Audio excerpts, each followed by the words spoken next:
Bonsoir. Je me présente en 15 secondes pour les personnes qui ne me connaissent pas.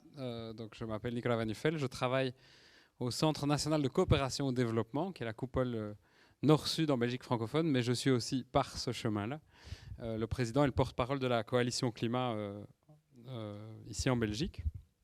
Et je ne sais pas quoi rajouter, tellement c'était passionnant jusque-là. Mais je vais peut-être reprendre quelques éléments qui vont faire écho à ce qui a été dit. Et qui me semble vraiment essentiel et que je structurerai autour de 4 points. On a un problème systémique et donc il nous faut des solutions de système. On a un problème de modèle, un problème qui est idéologique ou pour prendre un mot un peu compliqué, paradigmatique. On a vraiment un problème fondamental de faire rentrer dans nos têtes un changement fondamental de la société qu'on a du mal à imaginer. Et derrière ça, on va devoir traduire ça par des changements politiques et pratiques. Et ça passe par l'action citoyenne. Je vais essayer de structurer ce que je vais dire autour de ça. Donc d'abord, insister sur l'aspect vraiment systémique et de civilisation du problème auquel on fait face. Et remettre l'enjeu du climat dans un enjeu beaucoup plus global, qui est comment est-ce qu'on assure une prospérité partagée sur une planète qui va avoir entre 9 et 10 milliards d'habitants dans le siècle qui vient, où on a toujours 1 milliard de personnes aujourd'hui qui vivent de façon totalement indigne, qui ne peuvent pas manger tous les jours, des enfants qui meurent dans leurs 5 premières années, des femmes qui n'ont pas accès à la santé reproductive, etc., etc.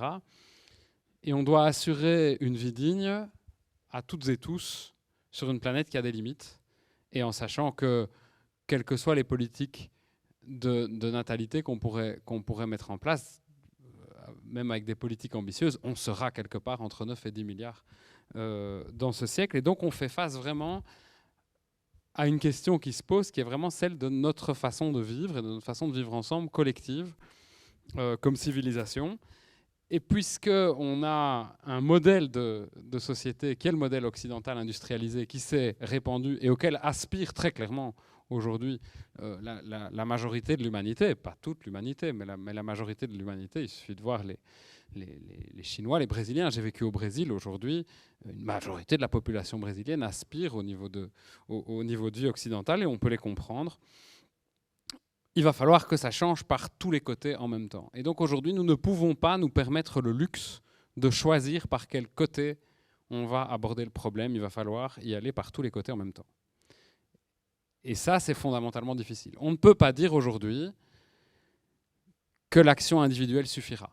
Mais on ne peut pas dire non plus qu'il va falloir attendre que le système bouge pour que les individus bougent. Chacune d'entre nous doit déjà aujourd'hui, sans attendre les grands changements systémiques, se poser sérieusement des questions. Adélaïde a été mise en avant quand elle est partie en voyage avec son école et qu'elle a dit eh bien, moi, je ne prendrai pas l'avion, je le ferai en train. Ben, ça coûte. Ça coûte de l'argent, ça coûte du temps, de la fatigue. Mais en attendant, il va falloir qu'on se pose chacune d'entre nous ces questions-là dans un tas d'aspects de nos vies. Mais on n'y arrivera pas simplement par les actions individuelles. Parce que je suis bruxellois, j'ai mis du temps à avoir une voiture, mais j'en ai une maintenant, mais je m'en passe la plupart du temps. C'est facile ici. À Bruxelles, on a un réseau de transport en commun qui n'est peut-être pas le meilleur du monde, mais qui franchement tient la route.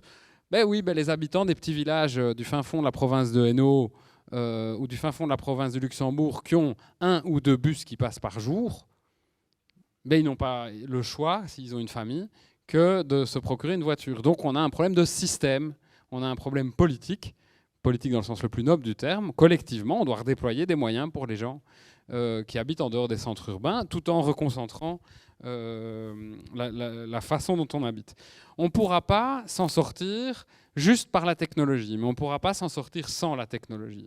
Je dis toujours, ceux qui vous disent qu'on va trouver une solution miracle dans les 2 décennies qui viennent et qui va d'un coup résoudre le problème, et c'est ce à quoi Charles Michel croit, il le dit, un beau jour, la science va faire un pas technologique et le problème va se résoudre. Ah ben oui, le problème c'est que c'est très probable qu'un beau jour, ce cap technologique soit passé. C'est arrivé à plein de reprises dans l'humanité. Le problème, c'est qu'on ne peut pas prévoir quand et qu'on sait qu'on a une génération pour sortir du carbone. Donc, est-ce qu'on fait le pari que dans les 30 ans qui viennent, ce miracle technologique va arriver? Moi, j'y crois pas. D'un autre côté, ça passe par la technologie aussi, évidemment, la transition. Ce n'est pas que des changements de mode de vie. On a besoin d'ingénieurs, hommes et femmes, qui nous construisent des solutions très pratiques pour assurer cette transition. Donc il y a un niveau individuel, collectif, politique. On l'a dit, il y a une dimension économique, une dimension sociale, une dimension environnementale. Et il y a des rétroactions dans tous les sens dans le système. On parlait de climat et de biodiversité. Un des exemples typiques, la déforestation de l'Amazonie, d'évidence, renforce le réchauffement climatique. Le réchauffement climatique va faire disparaître l'est de l'Amazonie parce que les arbres ne résisteront plus. Ceux qui connaissent un peu le Brésil, il y a une zone semi-aride au nord-est du Brésil qui s'appelle le sertão. Eh bien, le sertão est en train de mordre aujourd'hui sur l'Amazonie, pas parce qu'on veut y cultiver du soja, parce que les arbres sont fragilisés. Donc, entre le climat et la biodiversité, il y a des rétroactions permanentes. Pour prendre une autre question, entre le climat, l'environnement et les inégalités, il y a des rétroactions énormes aussi. On a montré que plus les sociétés étaient inégalitaires, plus elles détruisaient la planète parce qu'elles amènent notamment à une consommation ostentatoire des plus riches, les États-Unis sont un très bon exemple, qui atteint beaucoup plus aux limites de la planète. Donc, on doit toucher en même temps aux limites de la planète et à la question de la prospérité et à la question de nos inégalités. Et en plus, on doit sortir d'une certaine vision de la richesse. Depuis la Deuxième Guerre mondiale, on a vu la richesse comme l'activité. Le produit intérieur brut ou le revenu national brut, c'est quoi? C'est la somme des activités qu'une société produit en un an. Le problème, c'est un indicateur intéressant, mais le problème, c'est que ce qu'il ne dit pas, c'est derrière ce qu'on fait de notre patrimoine. Et c'est exactement le problème qu'on a avec les ressources naturelles qu'on va chercher en permanence pour produire de l'activité et du revenu. Et ce revenu, on en a besoin pour pouvoir vivre dignement. Mais en attendant, on détruit nos richesses. Si vous voulez savoir si je suis riche ou pas, c'est plus intéressant d'aller voir l'état de mon compte en banque que d'aller voir mon salaire. Évidemment, mon salaire alimente ma richesse. Mais ce qui compte, c'est le patrimoine. Et on est en train de renier notre patrimoine de biodiversité, de ressources minérales et notre patrimoine d'atmosphère pour favoriser la circulation de l'activité qui est évidemment essentielle à bien vivre. Donc on doit revoir cette notion de richesse pour intégrer la notion de notre patrimoine, y compris de notre patrimoine d'atmosphère. Et j'en viens là à la deuxième partie de mon intervention. On a un problème au cerveau. Et Charles Michel, il n'est pas le seul. On a aujourd'hui des décideurs et des décideuses politiques et économiques qui ne cernent pas l'essentiel du problème parce que ça n'entre pas dans leur logiciel. D'évidence, on est plusieurs ici à avoir fait face à Charles Michel ces derniers mois, et je ne veux pas le viser uniquement lui personnellement parce qu'il est pour moi le symbole d'une génération politique. Et pourtant, Charles Michel, qui me traite de jeune quand il veut se débarrasser de moi, a le même âge que moi. On a 2 ans de différence. Mais donc, quand il veut dire ouais, vous savez, ces idéalistes, là, il parle de la coalition climat en disant oui, j'ai rencontré ces jeunes. Adélaïde est bien la démonstration qu'on peut être jeune et avoir mieux compris le climat que lui. Mais on a aujourd'hui, clairement, des élites décisionnelles, pas seulement des élites économiques, qui n'intègrent pas cette dimension-là, qui fonctionnent en silo, et qui disent on va bien sûr s'attaquer au climat, mais vous devez quand même bien comprendre qu'on doit aussi assurer le bien-être, et que vous devez quand même bien comprendre que, je vais citer Charles Michel, à la fin, ce sont toujours les classes moyennes qui payent. Ah oui, sauf que si on n'agit pas, c'est les classes moyennes qui vont payer aussi. Elles vont payer beaucoup plus cher, toutes les études le démontrent, la non-action coûte beaucoup plus cher que l'action. Et donc, une des questions qui se posent pour moi, qui sont fondamentales et à laquelle je n'ai pas de solution, je n'ai pas en tout cas pas de solution toute faite, c'est comment est-ce qu'on peut en même temps agir dans l'urgence pour avoir les changements, les basculements qui vont être nécessaires dans les 5 ans qui viennent pour enclencher la transition, et en même temps agir sur les mentalités, et notamment les mentalités de nos élites. Je n'ai pas de solution toute faite à ça, mais quand même, une piste de solution essentielle à laquelle je crois beaucoup me semble être de dépasser le catastrophisme. Et pourtant, Dieu sait que quand on prend du temps pour lire l'état scientifique, les données scientifiques sur l'état de la planète, il y a de quoi franchement paniquer. Si on n'agit pas, on court, et Pierre a donné plein d'éléments par rapport à ça, on court vraiment à la catastrophe. Et il y a des points de bascule dont on est en train de s'approcher à grande vitesse, et pas que sur le climat, hein, sur la biodiversité, l'acidification des océans, etc. Et pourtant, il y a un chemin, et les scientifiques nous disent qu'il y a un chemin. Le rapport du GIEC sur 1,5 degré, qui est sorti le 6 octobre dernier, nous dit qu'il y a un chemin qui est possible, mais les changements vont devoir être radicaux. Et donc, il me semble essentiel, si on veut provoquer ce changement, de montrer que ce chemin est possible. De montrer qu'on peut y aller ensemble et d'activer dans les cerveaux des uns, des unes et des autres non seulement le sentiment de l'urgence qui doit être activé, mais aussi cette part d'entre nous qui veut nourrir, protéger, qui sent que quelque chose est possible d'une société qui protège mieux. Donc l'un va avec l'autre, et je ne dis pas que l'un passe avant l'autre, mais cette dimension-là me semble une dimension absolument essentielle. Et puis on en vient à la dimension vraiment politique. Il faut des mesures concrètes, et ces mesures elles doivent venir maintenant.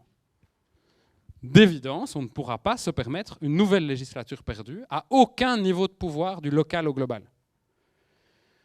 J'ai dit c'est systémique, j'ai dit c'est individuel et collectif et politique, c'est aussi dans nos villes, dans nos régions, dans nos pays, au niveau de l'Europe et au niveau international. On ne peut pas choisir, on ne peut pas se permettre aujourd'hui de dire le niveau mondial ne marchera jamais, ça doit se passer dans les villes et les communes.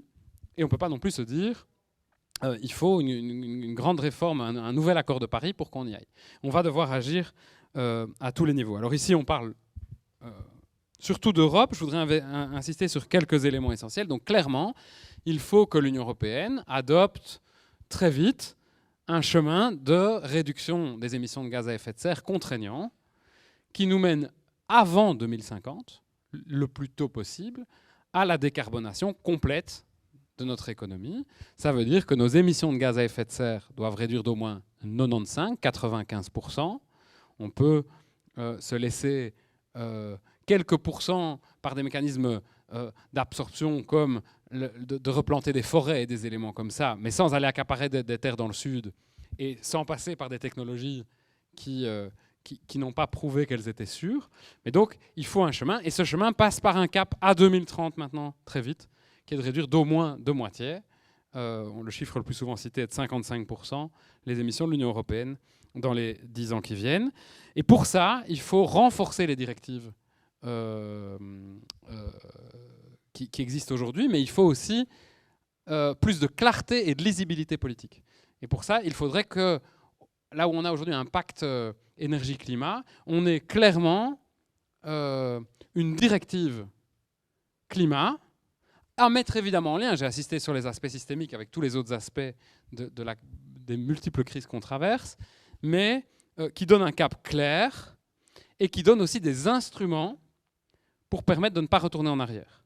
Et là-dedans, notamment, il faut qu'on ait des conseils indépendants qui puissent avoir la possibilité de retoquer les directives et les accords internationaux qui seraient élaborés ou signés par l'Union européenne et qui seraient contraires aux orientations que l'Union européenne a prises. Et je vise notamment, évidemment, certains accords commerciaux. On débat actuellement sur le pseudo-accord entre l'Union européenne et le Mercosur. Je rappelle qu'il y a, contrairement à ce que la Commission européenne a essayé de nous faire croire, il n'y a pas encore d'accord entre l'Europe et le Mercosur. Il y a un demi-accord, une étape politique, et simplement, Cécilia Malmström a voulu se mettre une plume à son chapeau pour dire « Regardez, j'ai réussi à obtenir l'accord, le commerce le plus difficile à obtenir ». On est en fait à une étape importante, mais pas définitive sur ce projet. Mais donc, il faut que ce projet soit évalué par une vraie étude indépendante, un conseil, alors, et de nouveau, vraiment indépendante, parce que la Commission passe son temps à commanditer des études indépendantes auprès de bureaux d'études qui ne sont pas si indépendants que ça, qui sont financés par le secteur privé, et qui nous disent, par exemple, que le TTIP et le CETA, c'est merveilleux, et puis quand on va chercher des études académiques, elles disent le contraire. Et puis tout ça doit se traduire par des mesures concrètes, et je n'ai pas le temps d'insister là-dessus, sur le bâtiment, le transport, l'agriculture, l'énergie. Pierre, tu l'as très bien dit. Comment est-ce qu'on finance ? Nous, on défend très clairement le pacte finance-climat, donc je ne vais pas vous le réexpliquer, Pierre l'a fait mieux que moi. Je voudrais insister sur les autres aspects. À un moment, il vous a montré une image en disant « ce n'est pas la solution miracle, il y en a d'autres ». En effet, le pacte finance-climat n'est qu'un des instruments nécessaires, et il va falloir passer par le prix du carbone. Mais il faut le faire en garantissant la justice sociale. Et ce n'est pas si évident que ça. Et personne n'a la solution miracle par rapport à ça. Mais il y a quand même des études intéressantes dans ce sens-là et qui disent, par exemple, donc les économistes semblent assez d'accord sur un prix du carbone aujourd'hui d'au moins 50 € la tonne. On est bien en dessous actuellement, on est autour de 30 € la tonne si je ne me trompe. Donc il faut faire monter au moins à 50, et je pense même que 50 c'est plutôt pour faire 2 degrés qu'un et demi, donc il va falloir monter encore plus haut, et puis de faire monter ce prix du carbone alors je lisais un livre d'un économiste qui s'appelle Christian Gaulier cette semaine, qui lui disait qu'il faut augmenter de 4% par an le prix du carbone. Donc on part à 50 maintenant, et puis 54, etc. Et on augmente de 4% par an. Mais il faut des compensations à ça. Parce que sinon, vous allez ramasser les gilets jaunes, qui, avec beaucoup de justesse, disent « c'est pas à nous de payer seul la transition ». Et pour ça, il y a plusieurs solutions qui sont sur la table. Par exemple, de mettre en place des chèques énergie pour les ménages les plus précarisés, ou de baisser l'impôt sur le travail sur la tranche la plus basse, ou de rehausser la première tranche d'imposition en disant voilà, on est environ à 10 tonnes équivalent CO2 en Belgique, 10 fois 50, 500 €. Donc ça veut dire qu'en moyenne, chaque habitant en Belgique devrait payer 500 €, mais on sait qu'il y en a qui émettent beaucoup plus que d'autres, et qu'il y en a pour qui c'est beaucoup plus pénible que d'autres. Donc on pourrait, par exemple, avoir des mécanismes qui rehaussent d'au moins 500 € la tranche la plus basse d'imposition, ce qui permettrait de soulager les ménages les plus précarisés. Autre élément, la taxe sur les transactions financières, qu'on nous a promise à de nombreuses reprises, y compris Nicolas Sarkozy, Angela Merkel et Charles Michel, à la suite de la crise financière, et qui est aujourd'hui en train d'accoucher d'une mini-souris qui ne sera pas du tout à la hauteur de ce qu'on avait promis. J'insiste pas trop longuement là-dessus, mais c'est clairement une source de financement possible pour la transition ici, mais aussi pour la transition dans le Sud. Et puis tout ce qui est des investissements, donc aller chercher l'argent des investissements bruns, donc l'argent des investissements qui détruisent la planète, et interdire de financer ce qui détruit la planète pour réorienter vers ce qui permet de la soigner. J'insiste aussi sur le fait, et c'était dans ta présentation Pierre, sur le fait qu'on ne doit pas financer la transition que ici. Il y a un principe pollueur-payeur, et il y a inscrit dans la déclaration de Rio, qui est la base de la convention cadre sur le climat, le principe de responsabilité commune mais différenciée. Tous les êtres humains et donc tous les États de la planète sont responsables ensemble du fait qu'on doit revenir dans les limites. Mais historiquement, certains pays et certains individus ont nettement plus pollué que d'autres, et donc il est normal qu'on demande un effort aux Chinois, aux Indiens, aux Brésiliens et même aux pays d'Afrique subsaharienne, mais en contrepartie, il est normal que nous fassions plus d'efforts d'une part, et d'autre part que nous financions le développement de ces pays pour qu'ils puissent faire vivre dignement leur population, mais sans passer par la case carbone. Et je termine sur, donc j'ai parlé des grandes mesures politiques, je termine sur l'importance de la mobilisation.